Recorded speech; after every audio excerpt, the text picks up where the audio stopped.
Hello, everyone, and welcome to the third edition of the Health Management Series brought to you by LAITR in partnership with the Youth Justice Fund. In today's topic, we will be discussing managing health conditions. So before we start, I wanted to provide a brief check and a reminder of some of the resources that we've offered throughout the first two presentations in the series. So those habit trackers that were established during the last topic, as well as the individualized plan that was discussed during the first presentation. For those of you who have had the chance to watch the first two videos, I hope both the habit tracker as well as the individualized plans are going well. And if you have not had a chance to watch the first two videos in this series, it is highly encouraged to watch those. And then in addition, for those of you watching right now, I encourage you to pull these resources, the habit tracker as well as the individualized plan, and have them at your side as they may come in handy as we progress through this presentation. And then I also encourage everyone to visit the lifeafterincarceration.com website so that you will have the resources that are referenced throughout the presentation today. So as we progress through our managing health conditions presentation, we will look at what is considered routine care. We will discuss medication management and advocacy, and we also discuss blood pressure and heart rate. So what is considered routine? Routine care can look like a lot of different things depending upon the individual, their age, their health conditions, different health factors. So as we progress through this portion of the presentation, it's important to know that this information provided is not exhaustive, and there may be different considerations for what is routine for you depending upon your circumstances. So routine care can look like things like appointments and checkups. It can look like immunizations, which may be something like a flu shot. And then as we progress through age-related change, routine care may look like something like health, may look like eye vision, hearing tests, and things of those nature. So as mentioned, in the resources that were provided with this presentation, I would like to turn our attention to the second page in the resources material. As you can see on the second page of resource material related to this presentation, this gives you an exhaustive list of different immunization schedules and recommendations for health screenings. So depending upon your identified gender as well as your age, you have these links provided that kind of walks you through what is considered routine care depending upon your age. So if we were to open up one of these links, this highlights what would be considered routine care or the recommended health screenings for an individual who is a male at age 40 to 64. So routine care for an individual of that age and gender may look like regular blood pressure screenings, which are stated as at least once yearly. It may look like cholesterol checks, as well as things like colonoscopies that are done every 10 years. Dental exams are encouraged once to twice a year. Diabetes exams and screenings are also encouraged. And then there are also other recommendations for routine care related to immunizations, such as getting your flu shot yearly. Things like the Tdap vaccine is recommended as an adolescent, but then the booster is also recommended every 10 years. Things like hepatitis vaccines, you receive up to 2, 3, or 4 doses, again, depending upon your individual status and health factors. And there are also other details as far as what may look like routine care for you. For this specific example, as a male who is aged 40 to 64. But to really find the best information as far as what is encouraged for you, you are encouraged to look at the resources that are provided to you with this presentation to find your exact gender as well as age and find out what screenings might be recommended for you. And also within these provided resources, there is a calendar for the CDC as far as recommended scheduling for immunizations. What's very beneficial about this link in this website is everything is color-coded for easy understanding to highlight where you might need depending upon your age. So they have yellow, which is just our general recommendations for immunizations. The purple color of immunizations is recommended for individuals who have specific health conditions or additional risk factors. Blue uses the term recommendation, but does not follow maybe what we consider stereotypical routine. So you can see with this link provided, it also breaks things down depending upon your age. So for any individual 19 up to older than 65, recommendations include 2 to 3 doses of the COVID vaccine or booster. things like the flu shot, ages 19 and above is recommended once yearly, or the alternative type of flu shot is recommended once a year from ages 19 up to 50. And then this also highlights some of the other typical vaccines and immunizations you may see throughout your life. So it shares that, like as mentioned, the Tdap booster is recommended once every 10 years. Things like HPV may depend upon your age of initial vaccination, and then it has the blue recommendation for individuals who are aged 27 through 45. So these resources, which were the CDC adult immunization schedule, as well as the health screenings broken down by age and gender from Medline Plus, give us an idea as far as what may be routine when it comes to healthcare appointments, as well as immunization records. But just to highlight some of the most relevant information from within that, there are things like physical exams that are recommended one time a year. So a physical exam may look at some of the important stuff that we address later, or will look at some of the important stuff that we address later, such as blood pressure and heart rate. They're also doing screenings for things like depression. They're also listening to your heart. Maybe they may discuss with you changes related to hearing or vision. So for individuals aged 45 to 75, a colonoscopy is recommended once every 10 years. For males, a prostate exam is recommended, may be recommended, but it's also recommended to talk to your doctor about the benefits and risk of a prostate exam. For breast cancer screening, it is recommended once every 1 to 2 years for women aged 40 to 49. But again, you are talking to your provider about what is best for you. And then for women ages 50 to 75, it is recommended once every 1 to 2 years, depending upon your risk factors.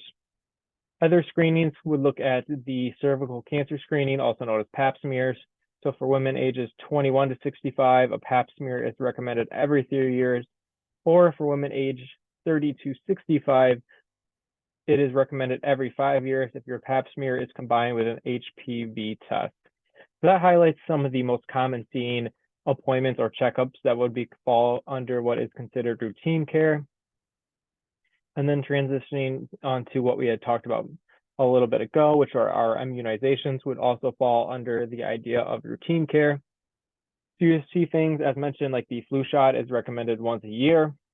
Things like the Tdap vaccine is generally occurs during adulthood, but then the booster is recommended once every 10 years. But again, referring to that CDC chart that was provided, Tdap boosters may also be recommended under special conditions such as pregnancy. The shingles vaccine is recommended for individuals at age 50 or beyond age 50. The PCV vaccine is dependent upon individual risk factors up until age 65, and then at age 65, it is recommended for anyone at that age or older. Then you have things like the hepatitis B vaccine, where you receive 2 to 4 doses in your lifetime. Just to discuss some of this stuff that is you see as recommended, but you may not know why. So the flu shot is pretty straightforward. We all know it might be known as the flu or the common cold. Tdap helps to prevent against things such as tetanitis. PCV deals with pneumococcal pneumonia, which is strep throat and other conditions of sickness. And then the third element of routine care and what might be considered routine are changes when it comes to the aging process. So some of the most common ones you see at once you reach age 55 to 64 and beyond, it is recommended to have an eye exam once every 1 to 2 years. This is a slight increase from individuals who are younger than 55, who is recommended anywhere from every 2 to 4 years. And again, these recommendations, you may be recommended to have these exams more frequently depending upon your certain health conditions. In addition to that, if you have diabetes, it is recommended to have an eye exam that also includes examination of the retina at least once a year. Hearing tests, this may be something, as mentioned, discussed during your physical exam at the doctor's office. So if you suspect you are having symptoms of hearing loss, a hearing test is recommended. It's also important to know, as mentioned throughout, that depending upon your specific health risk factors or health conditions, some of these routine care appointments may occur more frequently, and you may have conditions that require other routine care appointments not mentioned in this video. In relation to routine care, one question we might ask is how many of us go to the doctor when we need it? And the answer would be not enough of us, or not as much as we might expect. So there was a 2018 study done by it was a poll done by NOCR at the University of Chicago, and it said about 40% of Americans report skipping a recommended health test or treatment, and 44% say they didn't go to the doctor when they were sick or injured in the last year because of costs. So that highlights the fact that routine care does not look as routine to some of us as it might to others. So there are many reasons why someone may not go to the doctor. And oftentimes, especially with this population, for individuals who are post-incarceration, one of the reasons they may not go to the doctor is factors of stigma and distrust. Through research, it has been shown, and this is specifically coming from a health justice article published in 2021 titled, "Do Prisoners Trust the Healthcare System?" It has been shown that individuals who are incarcerated have greater healthcare needs than non-justice involved individuals, yet these incarcerated or formerly incarcerated individuals often report substandard care. In this article, it states that individuals who are incarcerated or formerly incarcerated will often report stigma due to their incarceration status, and they may also have increased adverse experiences while working within the healthcare system or receiving healthcare and medical care.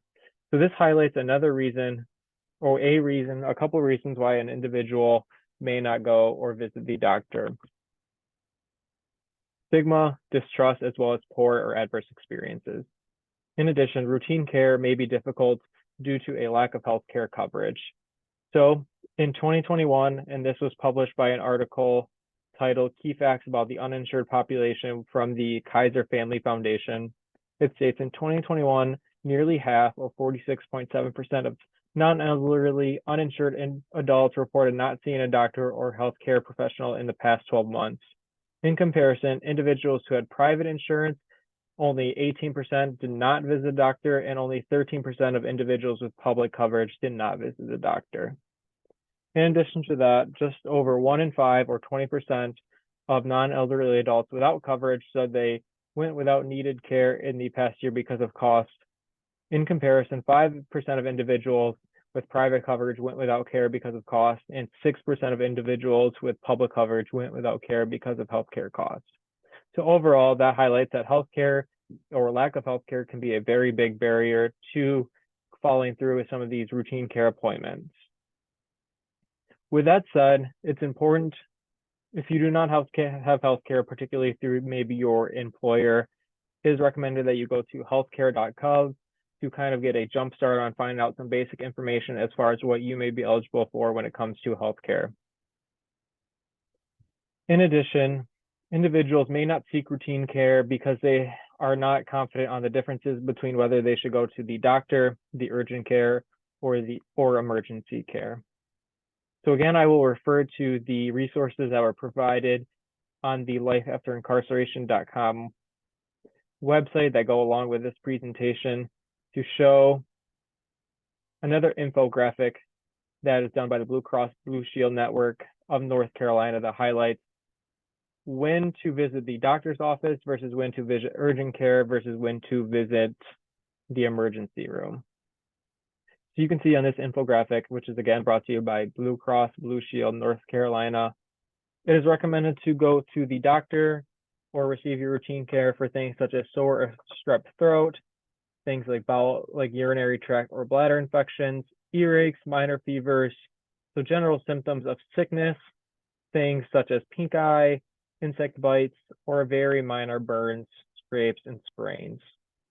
An individual is recommended to visit urgent care for things such as severe back pain, migraines, vomiting or diarrhea, minor bone, broken bones, severe cough, minor reactions to medication, animal bites, and wounds requiring stitches. So again, urgent care, you can see it is titled with moderate health issues. So an individual, it is recommended that they would visit urgent care under life-threatening emergencies. These emergencies could include a loss of consciousness, including fainting, sudden loss of vision, numbness or difficulty speaking, severe trouble breathing, severe abdominal pain, high fever with a stiff neck, mental confusion, head trauma, seizures, or major broken bones. So overall, this chart highlights reasons why an individual may not visit their doctor or may have general apprehension to visit their doctor because they don't know whether they should visit their doctor, the urgent care, or the emergency room. So utilizing this chart, it kind of highlights which situation would be recommended to which, depending upon the conditions you are experiencing. In addition, individuals may not visit the doctor and receive routine care due to difficulties in their doctor-patient relationship. Oftentimes, it can be hard to find a doctor that matches the relationship you are looking for. What's important to know is that you are generally the expert on your body, so you should listen to your body and you should find a doctor or provider who values your input, because at the end of the day, you are the expert on your body. Again, it is important to find a trusting relationship with your doctor and establish that trust. So if needed, it is recommended that you maybe shop around or visit multiple doctors or ask peers or friends what doctors they visit to get their recommendations. In addition, a barrier to routine care, what might prevent someone from receiving routine care, is health literacy. Health literacy is defined as how an individual's knowledge on healthcare terms in the healthcare system. Health literacy is a big challenge facing society today, and oftentimes individuals will avoid care due to health literacy and a fear of a lack of understanding. So if you are someone who is not confident in your health literacy or are not confident in asking questions, it is recommended that maybe you take someone with you to the appointment so that they are able to ask the questions, or they can provide a sort of assistance for you, or they can help to rephrase things if you do have questions. Even speaking for myself, even though I have an education in the healthcare field and I've experience in multiple different healthcare systems, I sometimes stop by my doctor and ask him what he means or what exactly he's looking for from me to do. So with that in mind, with the idea of health literacy and advocating yourself, it's important to self-advocate for not only during your doctor's appointments, but also when it comes to medication. So medication management. If you have been prescribed medication, or if you have a condition that requires you to take medication, you probably know that your doctor is hoping that you stick to that medication as prescribed. With that in mind, it is important to know that people have difficulties taking medications for a lot of different reasons.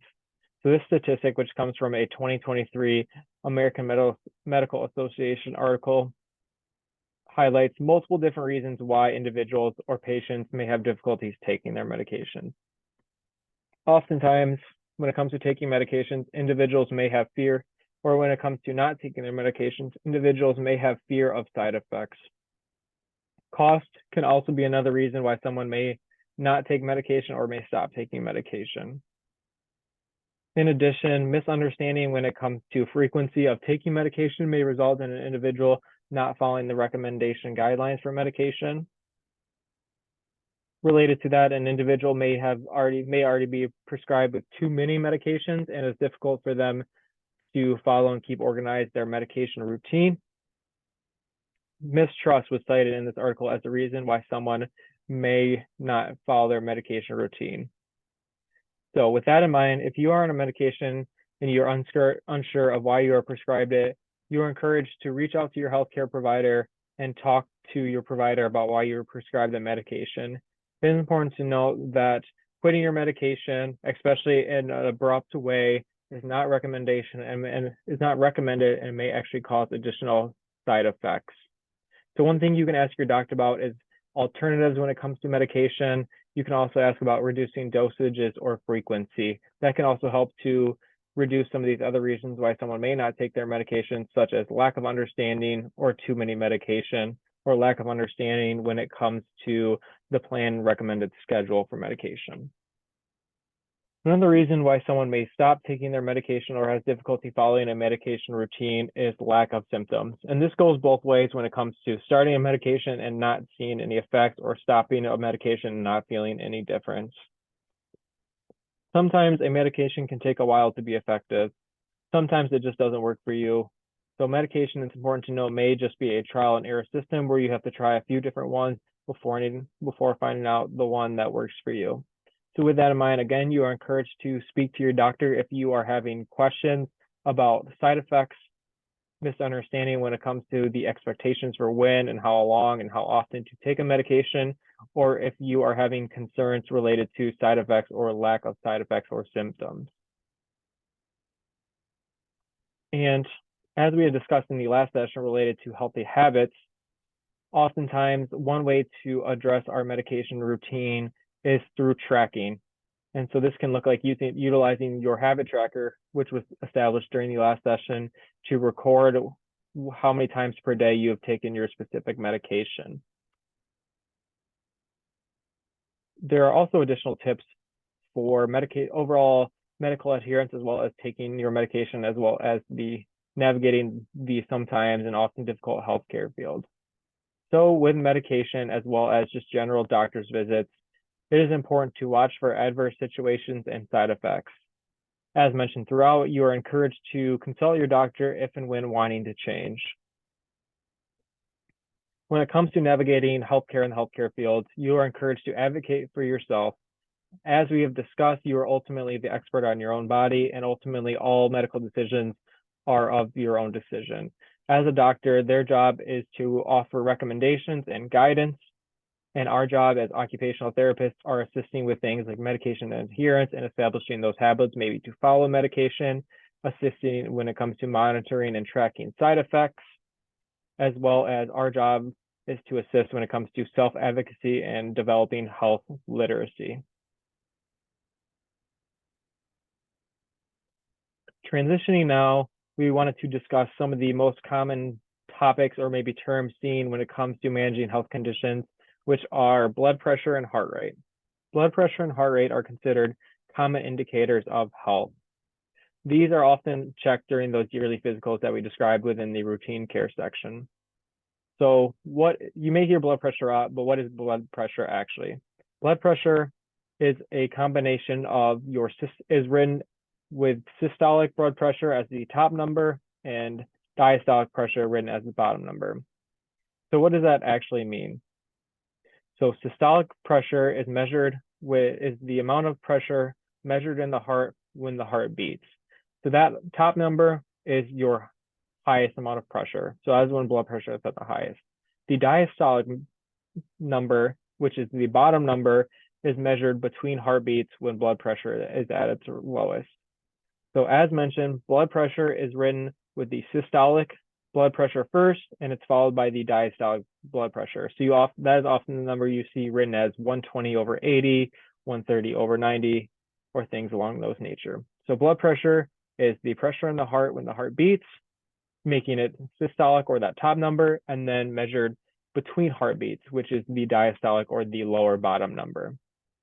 Heart rate is simply the amount of times your heart beats per minute.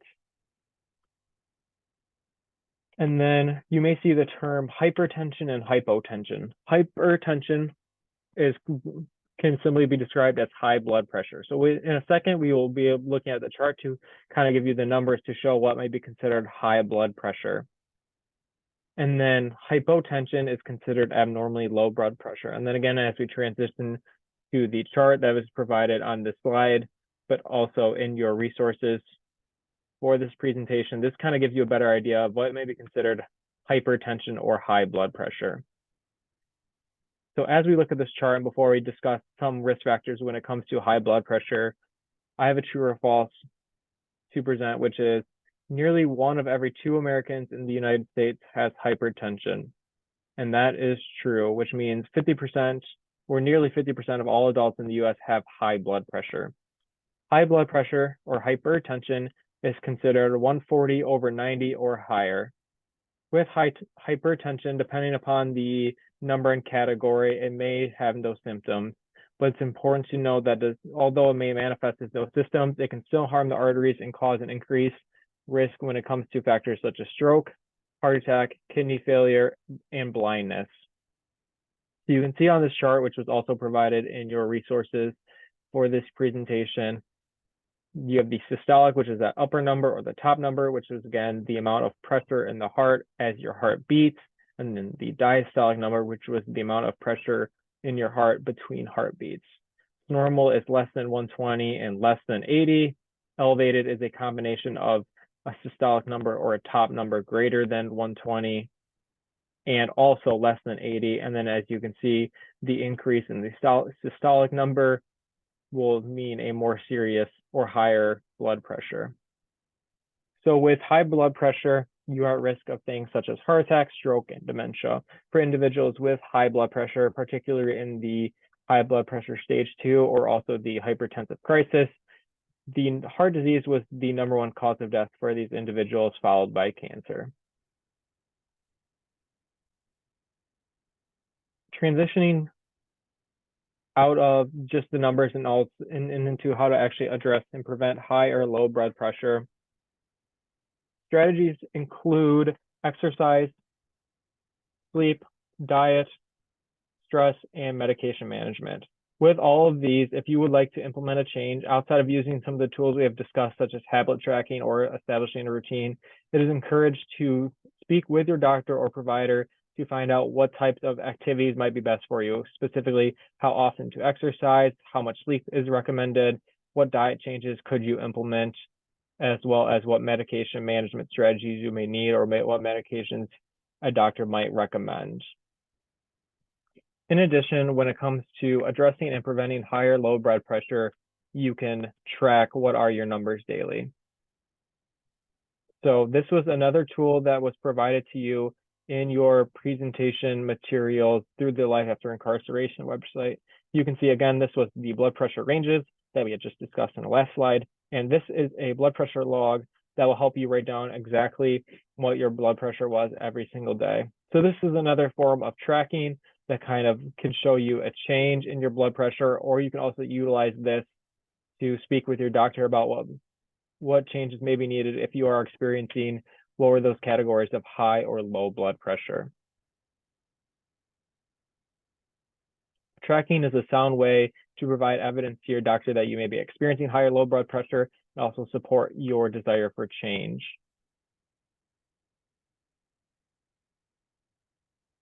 Next is heart rate.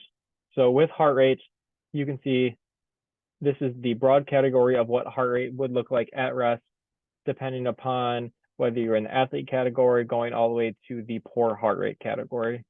So as you can see, high number or a high heart rate or beats per minute would indicate that you have a poorer heart rate, and then lower numbers, particularly for athletes, it's more common, indicates a better heart rate.